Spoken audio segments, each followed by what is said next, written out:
Hello people at home. So for today's video, I am showing you the potential data collection for the polymer diffusion or transport lab.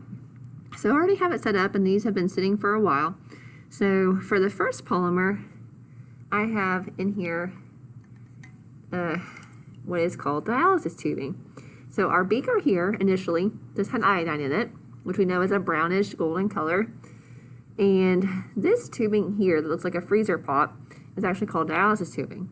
So initially what was in this tubing was a white cornstarch solution before I put it in this beaker of iodine.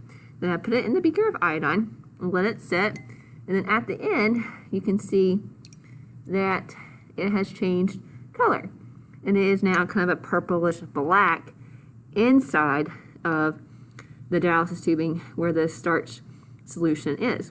My beaker still has the golden amber brownish color of the iodine.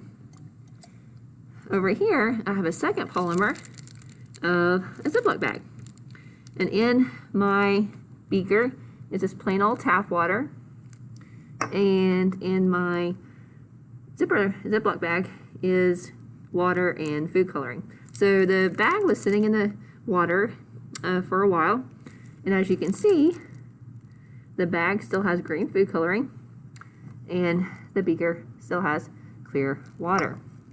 So on the handout sheets the first sheet is for the iodine and starch solutions.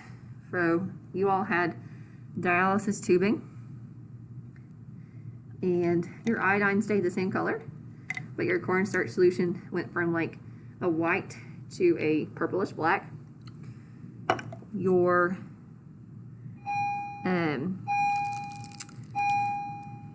second polymer is your Ziploc bag with the food coloring, and the beaker stayed clear, and the food coloring in the bag stayed the same green color.